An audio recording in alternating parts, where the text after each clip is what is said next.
Hello, I'm Roger Bisbee from the Skill Builder channel, and we've got a question from Peter here. Peter is renovating his house. He said that it was last renovated in the 1980s, and he's got a chipboard floor here that is nailed onto some battens, and you can see the battens are set in the concrete and the chipboard floor is just laid over top. So he wants to insulate this floor if he can.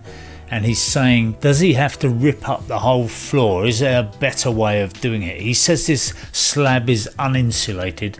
So he said, is it better to use it as a thermal mass, or is it better to try and put some insulation over the top? There's two things I'd like to know here. Is there a damp-proof membrane in that slab?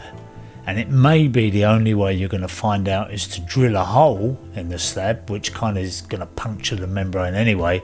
But I wouldn't be over worried about that, because I think what you can do is just pour some waterproofing down through the hole, and it'll seal the hole. So it would be a good idea if you could find it, but maybe even at the edge where the polythene comes up the edge of a slab, that would give him a clue.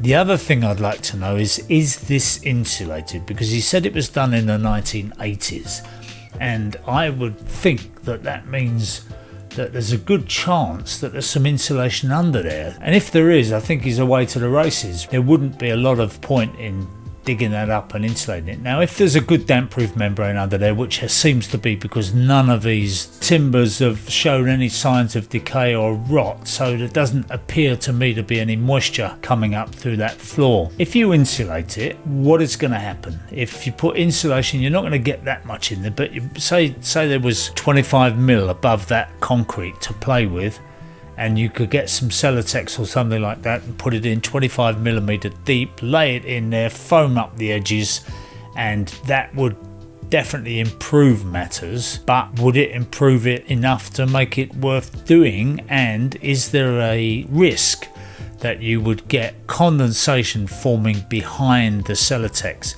In other words, you would make that slab slightly colder, and that would mean that any moisture that got through there would be condensing on the cold side of the Celotex on the slab, and that could lead to moisture, and that could cause some rot problems. So I think, all in all, given the marginal benefit of insulating that floor, and given the fact that it's nice and airtight, there's nothing particularly going on there, there's no drafts going through it, I would imagine, and that's a dead airspace under there, don't forget. So a dead airspace in itself is an insulator. To my mind, I think you're better off, Peter, just leaving it. I don't say that very often, but in this particular case, I think it's probably true.